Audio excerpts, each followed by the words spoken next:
What is going on, my broskiis? My name is Toadski, back again, here to bring you guys yet another One Piece Treasure Cruise video. There is a bunch of new stuff here today in regards to the version 15.0 update. So the thing is they actually haven't really, there's not a lot to really show in terms of there's not a lot of things to actually do in the game right now with the new update. So they brought out a bunch of new stuff. We're going to go through all of the new information today for you guys, but in terms of the new game mode, in terms of actually utilizing some of these new tag systems, I guess technically there is still ways to utilize the tag system. We may make dedicated videos for these in the future, but yeah, there's going to be some really interesting stuff to come out as time progresses, and as we get closer to the anniversary, they're probably going to start releasing more information in regards to, especially the new game mode, which I'm very interested about. There is some information in game in regards to the new game mode, which we will go through in just a moment. But let's actually just start from what we have here at the news post. There's a lot of new stuff here. So first of which,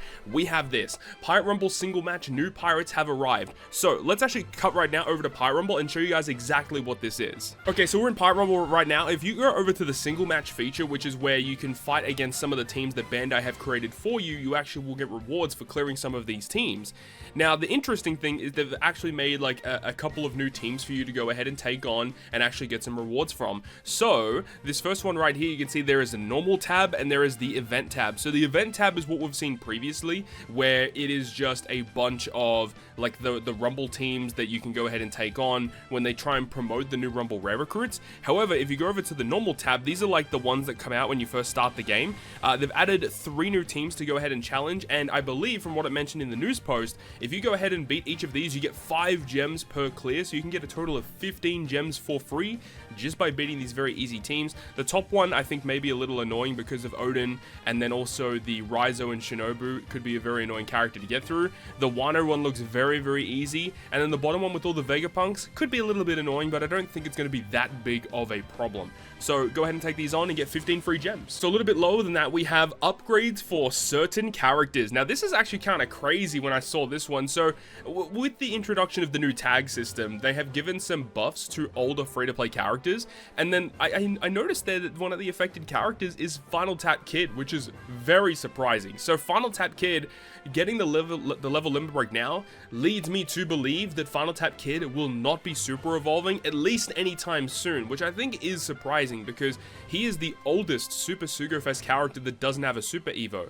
You've got Final Tap Luffy and Final Tap Law, they got Super Evos, Kid's just chilling there, and then even past that, you Super Evolved Roger, you Super Evolved Odin, you got Yamato obviously debuting with a 6+ pretty much, but there's actually a lot of Super Evos that, at least the first half of Super Evos, a lot of them have Super Evos for the Super Sugos at this point, but it's weird that, Final Tap Kid doesn't have one. Anyways, let's actually go through what these new buffs are for these characters, meaning that if you already have them a level limit break, they're just going to receive buffs, which is cool. So let's go ahead and have a look at exactly what's going on here. So this is Luffy's max capacity captain ability, the free-to-play Luffy. Most of it here is actually the same. I don't remember if he went up to 5.25 times attack. That's still pretty good for a free-to-play unit. But now, down the bottom there, you can see that there are going to be an additional effect. It says, it applies following effect based on the number of applicable character tags on the crew. Meaning that if you have 4 or more Straw Hat characters on the crew, then your Straw Hat pirates receive 500 base attack bonus. We're going to go through all of the tags a little bit later on in this video, so stay tuned. But basically, if you run a Straw Hat on your team, if you have got 4 of them, all of them receive 500 base attack bonus. So this is just scratching the surface at what they could potentially do with the tag functionality in the future. I don't believe the super type has received any change. That looks relatively similar. But the special ability here, so you got the attack boost, you got the cooldown reduction, but then it says if you've got 4 more Straw Hats on the crew, it allows your attack boost to be further increased 2 times that he provides with his special, which as we see there, it's a 2.5 times attack boost. So when you launch the special and you fulfill the condition of the tags, you get the attack boost that can be buffed twice, and then Luffy buffs it by 0.5. So Luffy actually gives you a 3 times attack boost for 3 turns for your side characters. Pretty good for a free-to-play unit, not gonna lie, not bad at all. So those are just, again, very bare bones, scratching the surface level of the tag functionality for this free-to-play character. Then we've got Treasure Map Mihawk. I believe this was the first Treasure Map free-to-play character to ever debut. He also is receiving some buffs with his abilities. So the captain ability doesn't really receive much of a buff, but you can see with this special ability that there is some pretty significant changes here. It mentions that if 2 or more warlords are on the team, then he will give you a 3.25 chain boundary for 3 turns. And then if you have 2 or more Marineford characters, then your slasher characters receive 2.75 times orb boost for 3 turns. Now, when I first read that, I was a little disappointed because beforehand you just had to fulfill a class condition in order to get these buffs activated.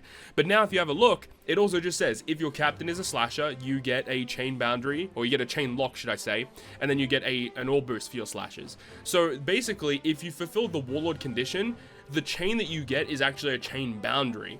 Although if you just have the slasher captain, then it's just 3.25 chain lock.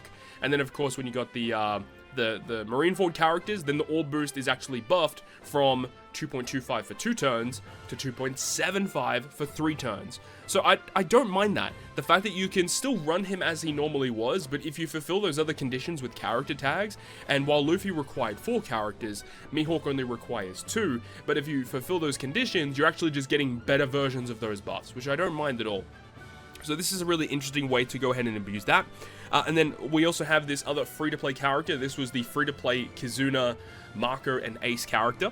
When you get him to level 150 with investment, I don't really believe there's much really going on with his captain, but the special ability is obviously where we want to have a look at because of the tag functions. So it mentions if you have 2 or more Whitebeard pirates, which is a big one. Remember, during the New Year celebration, we had the release of Ace and Whitebeard, and that character is so heavily focused on using the Whitebeard pirate commanders. So I think more characters dedicated to the Whitebeard pirates is only going to help that character, right? Unfortunately, this character is not really going to help Whitebeard and Ace that much, but you know, it is what it is. But this one says if you have 2 or more Whitebeard pirates on the crew, it will boost your crew's attack by 3.25 for 3 turns. That's a pretty good buff.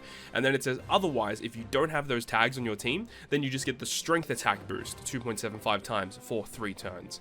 And then they do all the other stuff. So I like what they're doing here. Again, just scratching the surface with this one. But the big one here, Final Tap Kid receiving buffs to his level limit break, which is really, really cool to see. It's always nice when we get buffs for a Super Sugo Fest exclusive. When this guy first came out, a lot of people weren't that excited about him, and then people actually used him, and then they're like, oh my god, this character is actually kind of broken. Some of the stuff you could do with this guy was legitimately insane, but obviously he got power crept pretty quickly. But let's actually go ahead and have a look. What do you get when you get full investments into this guy? So look at this captain ability, right? So -1 turn of cooldown to all characters, -4 turns of cooldown to himself, strength striker driven, 5 times attack, 1.3 times health, and then boost their attack by 6 times when HP is 50% or below. With the way that this character is built, 50% or below is not difficult to achieve. And then also says, reduces damage taken by 25%, that's nice. Strength and int slots will be beneficial to the crew. And then you get an added effect. Applies the following effect based on the number of tags. So if you got 4 or more Kid Pirates, Worst Generation, or Land of Wano. Land of Wano is just so prevalent. That's not going to be a problem at all. 4 more characters, Kid Pirates, Worst Gen, Land of Wano. Then you get an added effect in his captain ability to remove 10 turns of despair. And then Paramecia type characters receive 500 attack. So that's a pretty cool buff, honestly. That's pretty cool. I will say that it is annoying that the despair reduction is locked behind having to have those tags, because the despair reduction I would argue is the most important component of his captain ability at this point. So the fact that they lock that behind the categories is a really annoying thing. I wouldn't mind it if the 6 times attack boost below 50% was locked behind having those characters, but the despair reduction, that's a little annoying. So team building could be a bit of a problem because you need 4 or more of those characters. Now, the thing is I would assume at this point that Kid would count under one of those characters for the tags. That would make sense. That would make sense. So that means technically if Kid's your captain, you just need 3 or more. If you're running double Kid, then you only need 2 characters on your team. So I guess you could probably make it work. So captain ability, it's definitely a lot better than what he had. Super type ability is pretty much the same to my knowledge. So you launch the special twice, change all slots into matching, reduce burn duration. So this needs a bit of a buff. Potentially with the 6+, this would receive a pretty big upgrade. And then the special ability here, where it says if 3 or more Kid Pirates, Worst Gen are on the team, so this does not include Wano, but if you have Kid Pirates or Worst Gen, then it says characters on the crew. Then it says boost the effect value of the activation by 0.5, which is a big deal. So it says, you know, if you are 51% or above HP, you cut your health in half, and then you get max special, so you can use him multiple times in a turn and multiple times during a quest. So we'll go ahead and deal 100 times his attack and non-type damage to all enemies that goes through defense and defensive effects. Strength Striker driven characters get 2.75 times attack for 1 turn. Remember, if you've got that tag condition fulfilled, then it's actually a 3.25 times attack boost for 1 turn. But then it says if you've already got an attack boost, then you get a 2.75 times orb boost for 1 turn. Again, that will be buffed to 3.25. And then if you have got an attack and an orb boost, then you get a 2.5 times color affinity boost for those characters for 1 turn. Again, with his special, with those tags fulfilled, it will actually be a 3 times bonus for this color affinity buff. So definitely pretty good across the board. Special ability is just bigger numbers. It didn't really receive anything extra. I would like to see some utility, especially because you can launch your special multiple times. So having a small amount of like wide variety of utility would be really cool. So you can just launch your special multiple times and then just remove a bunch of utility. That would be what I would like to do with his 6+ potentially in the future, but either way, it is what it is. The final tap, unfortunately, has not changed, so that's that. So all of these characters receiving buffs, I believe those are active right now. So we'll probably make a dedicated video for Kid just to see what he's kind of like with this new upgrade. Really excited to jump into that. But of course, this, again, I've got to keep saying this is only scratching the surface of the character tag functionality in the game. Okay, moving on, we have some shipyard upgrades, which is kind of fascinating. So we've got upgrades to the Kizaru Cannonball and the Liberal Hind. As soon as I saw the Kizaru Cannonball receiving a buff, that got my mind ticking a little bit, because I think a lot of people would probably agree with the fact that there's a good chance we're going to receive a new Borsalino very shortly. I mean, potentially for the anniversary, maybe even it's going to be like the after party celebration, who knows at this point. But the fact that Kizaru is receiving a buff is kind of cool. So this ship actually got a really nice special upgrade where it now removes 2 turns of defense up, and it will further increase your chain locks by 0.2 and then a 10% health cut. Now, there is no major Borsalino in the game, to my knowledge, that applies at least a meaningful chain lock.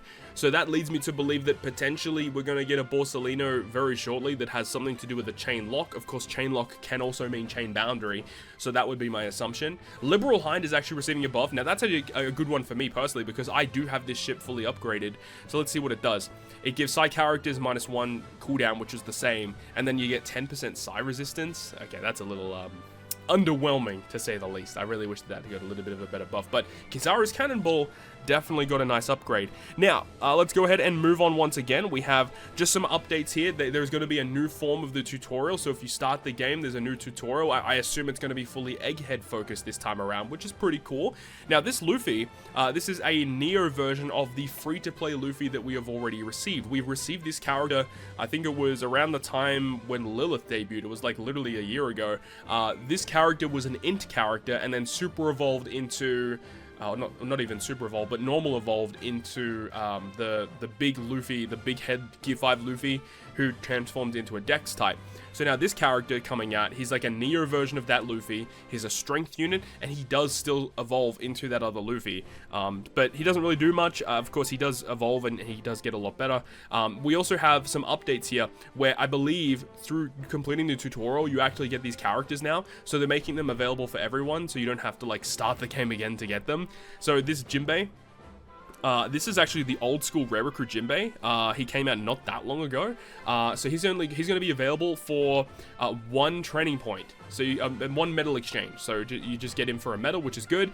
And then also Rumble Rare Recruit Chopper is also going to be available for 1 point at the medal exchange. So we'll go ahead and do that. We'll go ahead and definitely pick those up, specifically the Chopper, because I don't have him yet.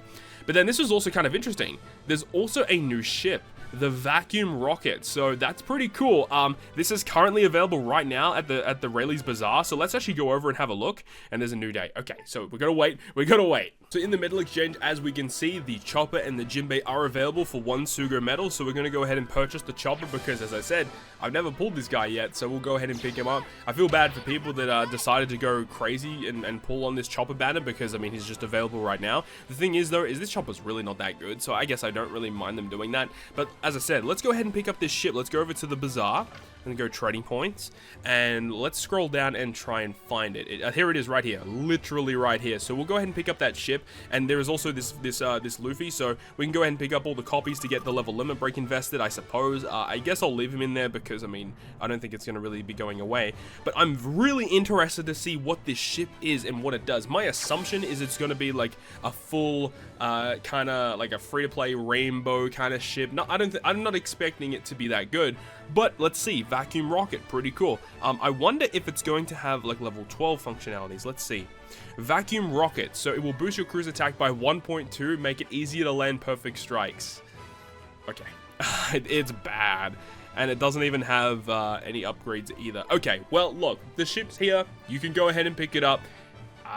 Why not, right? Why not just have it, just for collector's purposes? It does look really cool. I would hope that it gets an upgrade in the future.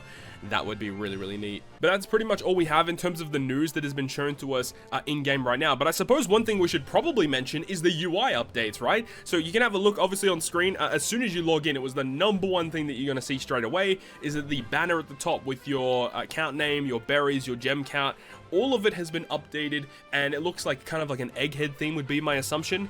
The home screen has also been updated. If we go, I put this pig in here to make it a little bit easier to view. The whole background is now egghead focused, so my assumption is that the top banner is supposed to be egghead focused. It is a little bit difficult to understand, but I'm pretty sure that's what it is. This is the first time, to my knowledge, that they have actually updated that top banner. Obviously, they do it for TM with the blue and stuff like that, but they don't really do this. So this is crazy, the fact that they are doing that, like going out of their way to do that, like more of like a cosmetic thing that doesn't really change the way we play the game. I'm all for it though. I like it. I like the theming stuff. I mean, I'm sure some people might not like it. It would be cool if there was a way to turn it off because some people may dislike it, but I think it's pretty cool. I don't mind it at all. Now, in terms of the button layouts on the UI, there are some other changes. So first of which, on this home screen, you can see that there is the events underway. So when you go ahead and click this, it'll show you just everything that is currently available in the game. So you've got the Pirate King Adventures, you've obviously got the Pirate Rumble season going on right now, and you've got some Chopper Man missions. So that's really cool that you can get, if you just don't know what to do, you can click this and you can view everything that's currently active. There's also the buttons on the left-hand side of the screen. So next to the Chopper Man, right below that, you've got the 3 lines. These are your normal options, which have been moved to here now, which we're going back here in just a moment. We also have the home button, which is going to update your home menu, your home screen. And in terms of the buttons on the bottom, major upgrades here as well. So if we click the adventure button, this is what we have. So you can go ahead and scroll at the bottom to scroll through your cult quest, your TM, and your Kizuna Clash. You've got your events, your Pirate King Adventures. All of these are currently available. Now, one thing that I would, I guess that they're probably not going to change it, but PKA being permanently there, I think it'd be cool, like, depending on which event is active at the time, as soon as you click the adventure button, it should show up straight away. So like if TM was the one that was available, boom, TM is automatically shown for you. I think that would be really cool. Not expecting that to be the case though. And then I guess one thing else we can have a look at is that there is now a Pirate Rumble button. They've literally got a whole dedicated button for this. So we've got our normal Rumble season at the top, and then we've got our Grand Party and our Assault Rumble, which is going to be coming, we don't know yet, sometime soon. I would assume that the first season of Assault Rumble is probably going to drop the same day as the anniversary. That would be my guess, but again, we'll have to wait and see, right? So pretty cool stuff in terms of the home UI updates. So in the help section of the game right now, because there is some updates to Assault Rumble, so let's go ahead and actually go through all of this information to get a little bit of info so we can kind of piece together what this new game mode is actually going to be like. So Assault Rumble is a rumble battle where you face enemy boss teams that become stronger as you defeat them, compete with other users by aiming for a high score. Okay, nothing crazy there. Assault score is a score obtained during an Assault Rumble. The total score is based on damage score and life score. The damage score is the total damage that the enemy boss received will be added as a score. Life score is the remaining HP of your team will be added as your score. The total score of the 2 points will be added and multiplied with various bonus modifiers to result in your Assault score. Assault score will be updated for each enemy boss teams, so aim for the high score against each enemy team. Okay, so you basically want to have a team that is really good defensively, but extremely good offensively. Try and take less damage, deal as much damage as you can, whilst also taking into account modifiers. Like, they may have like certain tag characters may be updated to be giving you more points. They already mentioned that there's going to be trusty characters as well, so if you use characters that are trusty on your team, that will multiply your points even further. But the fact also that Rumble is a little bit of an RNG game mode, so sometimes you can go super good with a team, and then you run that exact same team back against the same opponent, and then things don't go the same. So I guess even though you may have a good team in mind with the right points, you may have to run it multiple times to ensure that you're actually getting a good run to get good points. But another thing that I'm really interested in is, what are the rewards for doing this? What is the incentive for doing this? And how long does a season go for? There's just a lot of questions that we don't really have right now, right? Okay, let's move on. Boss team and assault level. Enemy boss teams in Assault Rumble will have unique traits. The team will have unique Rumble stats for the Assault Rumble and will perform multiple actions at once with powerful normal actions. That's concerning. When you defeat an enemy boss team, the assault level will be raised and the next boss team will become stronger. When fighting at max assault level, the enemy won't be KO'd at 0 HP, but instead go into a break status. In their break status, you can continue to obtain damage score until the time runs out. Okay, that makes sense. So at max assault level, the enemies won't die. They'll go into a break status, I assume, for a short period of time, and then they'll come back. So that eventually, like, you can't just, like, win. You can't beat assault level max. It's more about, like, infinitely going against this boss until the time runs out. My assumption is that each match is still going to be 100 seconds long. Even in Grand Party, they still have a time limit on it. So it's not like you can build a team that is really good at healing and defending, and you can literally just stay there forever. My assumption is that's not going to be the case. I would guess still 100 seconds, and within that 100 seconds, you're just going all out, trying to do as much damage as possible, and trying to survive the full 100 seconds to get the most points possible. That would be my strategy, I would think, or my ideas, right? Anyways, let's move on to bonus modifiers. The final assault score will receive the following score modifiers. So you got assault level bonus score modifier applied based on your assault level. Higher the level, the bonus becomes bigger. Get a high assault level. Okay. You got the defeat bonus. So bonus score modifier applied for reducing every enemy on the boss team to HP 0. Faster you defeat, the higher the modifier. Okay, so you got the assault level bonus, so based on the level of the fight. The defeat bonus, so by reducing all enemies to 0, you get a bonus there. Trusty character bonus, by owning certain characters, you will receive a bonus modifier. Trusty character will change for each event. So that's interesting. It says you have to own the character. It doesn't mention use the character. So this could be the same kind of strategy that they use in like Treasure Map, for example, where it's like if you own the character, you still receive the buffs of having like the cards and stuff like that. I hope it's like that, because if you have to try and shoehorn a character into a team, it really does make your team worse. Of course, it is dependent on how good the unit is. That could be a bit of a problem though. Okay, we have the bonus modifiers, which we just went through. Ranking rewards. Okay, you will get great rewards if you rank high in the rankings at the time the event ends. There are personal ranking that competes with the highest score of individual users, and alliance rank that competes with the total score of the alliance. You can receive rewards from both rankings. To claim the rewards, users will need to log in. Okay, so the claim period will last until the start of the next Assault Rumble event. To receive the alliance rank reward, users... Yeah, okay, so they don't give us any information. It's just the way that it sounds. It kind of sounds like Super Boss Kizuna, but for Pirate Rumble. That's my assumption. That's what it sounds like. I hope the rewards are worth it, man. I really do, because if you look at Co-op Quest's idea and the concept of it was really good. The execution of the game mode wasn't the best, but even then, even after all of that, even if it was a great execution, the rewards for playing Co-op Quest are just not worth it. I mean, yeah, you get the Grand Feast Stones and you get to pull on the Sugo, but the free-to-play Grand Feast characters are not that great. Let's be real here. They're not that great. Anyways, let's move on. We have Assault Rumble rules. Certain types and or classes will be permanently boosted or given a penalty. The boss team is also affected by the rules, so be aware. Rules can be seen from the Assault Rumble Rules tab. We have the challenge. What is this? Challenge permit of Assault Rumble will be used each time you can challenge, that's a mistype there, an Assault Rumble battle. You will receive 3 challenge permits each day. You can also spend 1 rainbow gem to fully recover the challenge permit. That's really bad.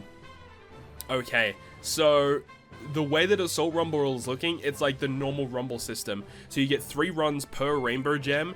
And again, if this is based on acquiring as many points as possible, then people are just going to go crazy on this one. People can just spend like 100 gems just refilling their stamina to get a bunch of points and rank really high. I really dislike this because even in Kizuna, right, people have a finite amount of Kizuna potions. Yes, you can buy packs with potions, you can buy the potions from the shop, but like legit, there are relatively a finite amount of potions that you can acquire in the game, and that can kind of restrict how you want to play the game. However, if you can just spend a gem to refill, this is going to be a very pay-to-win game mode, so don't expect to see your boy going crazy on the rankings, I'll say that.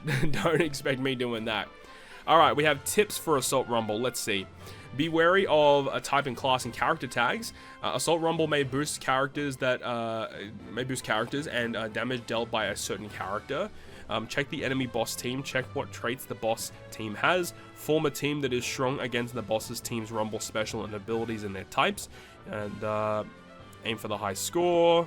Again, a lot of interesting stuff, but we do have more information. We know that the refill stamina is the same as Rumble, which is concerning, and we know that you want to build a team and just do as much damage as possible, don't tank as much damage, and I mean, it's pretty straightforward, really, at least from what we know. What we don't know is the rewards. What's the incentive? What's the incentive for playing the game mode? That's what we need to know to get the full picture of this game. Maybe there's going to be free-to-play characters involved. That would be pretty cool too. Again, we'll have to wait and see. And then finally, to wrap up this video here, I wanted to come over to the character box, because if we go over to the filter section right at the bottom, we now have a character tag filter. Now, when you click this button, you'll be presented with all of the tags that are currently in the game. So there are a lot of tags to have a look at. So I'll do this so you can actually read them all. There are a lot of different tags. So you've got these orange looking tags, which are, I guess, well, you've got like different pirate crews, just different groups of people, basically, is the way that I would kind of describe it as. You've got a lot of different ones. I mean, have a look, you've even got Neo Marines right here. You've got Neo Marines, you've got the Spade Pirates, Flying Pirates, you've got the Bartow Club Pirates, New Fishman Pirates, and then you move a little bit down, so you've got the green tags now. So these are, again, like different factions, I guess you could kind of describe them as. You've got the Celestial Dragons, the Navies, 4 Emperors, Scientist. Actually, I'm kind of interested. I know that obviously Vegapunk would be classified as the Scientist tag. Who else is actually in this tag? I wonder. Let's click this. Queen. That's actually a really cool one too. But Judge also counts as well, which makes sense. And then Queen is also a part of the Kaido crew, which makes sense. Actually, Kaido has a lot of characters here. Let's have a look. So if we go over to a character screen, in the bottom right-hand corner, you see there's a little arrow. When you click the arrow, it gives you all of their additional effects. The switch, the crewmate, the special, and all of their tags. So this character has a lot of tags. You've got Animal Kingdom Pirates, 4 Emperors, Lead Performers, Scientist, Fishman, oh, for Jack's a fishman, that's right. Mythical Zoan type, Ancient Zoan type, and the Land of Wano tag. So there's a lot of different ones here. That's kind of cool, actually. Oh, and you switch between them and they have different tags. That's interesting, actually, because you know why? If you have a character, okay, okay, let's say if there's a character that boosts 4 Emperors, right? When you switch into this form of the character, this character is no longer 4 Emperors. However, if you switch to Kaido, he is now 4 Emperors. So that could be interesting in the future to see how they can kind of, you know, finagle their way through that. That's interesting. Okay. Of course, that's just one specific tag. There are a lot of different tags. I mean, let's just pick like another random one, right? Like Davy Backfight. Davy Backfight has a category. And of course, we've only got one. We've only got one right now. Even though we have like a ton of other characters, like this old Foxy, like Colosseum and free-to-play characters, they haven't really added a lot of characters to all of these tags yet. So this is the only Davy Backfight character currently in the game, and obviously the Foxy Pirates as well. So they need to add more characters to these tags. One of them that was kind of shocking, actually, we're gonna look it up. It's the World Economic Journal, World Economic Journal, which is the category for Morgans, right? When you have a look, there's no one available. We actually do have a free-to-play Morgans in the game, but he's currently not on the tag. So I don't know if it's like characters that are 5-star or higher have a category given to them, and 4-star or less don't have them yet. We'll have to wait and see. From what I heard, apparently there's only around 900 characters in the game that have an actual category, so they will continuously add more of them in the future. Okay, let's just go to another random tag just to have a look. Like, let's have a look at Amazon Lily and see who's available here. Again, there's definitely more characters here that should be classified under the Amazon Lily tag. Actually interesting that the Psy Super Type Boa Hancock, even though like it's the summertime unit, she still isn't classified as an Amazon Lily character. See, I think that's kind of strange. And another one I guess we should probably bring out, because I know some people are going to say that it's kind of weird. If we go to the Land of Wano tag real quick, one character that showed up that some people were kind of like saying like, this doesn't make any sense, is this guy right here.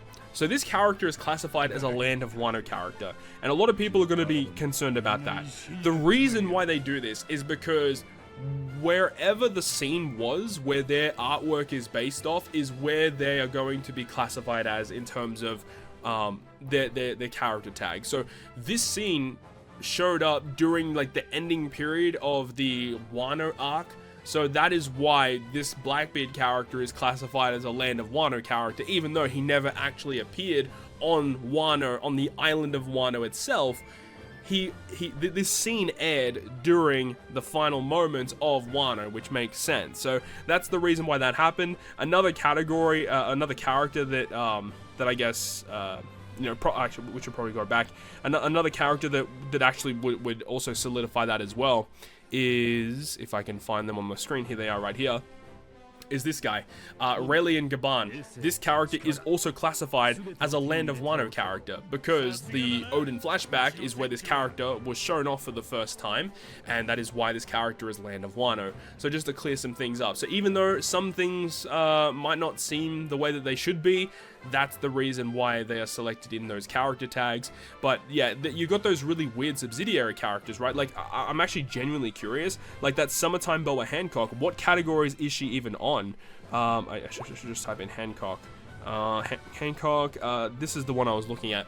So this character is not classified as Amazon Lily, so she is just a Kuja pirate and a Paramecia type. That's it. So she's not classified as Amazon Lily, which could really hurt like characters in the future, or really hurt teams in the future, if you think a certain character is a part of a certain character tag and it turns out that they're actually not. That could really be detrimental to team building. So I guess we'll have to wait and see how it comes out, and how people are able to build teams regarding certain units. And I really hope that they keep these character tags in mind when they are building characters, because you may just debut a character that is borderline unusable if the character tag isn't sufficient enough. So I guess we'll have to wait and see what they do in terms of that. But I think with all of that, that is going to consolidate most of the information that we currently have access to for the version 15.0 update. So I really hope you guys enjoyed this video today. Let me know down below in the comment section which of these new updates are you most excited for. I really am very much looking forward to seeing what this Assault Rumble is looking like, but judging from some of the stuff that I read,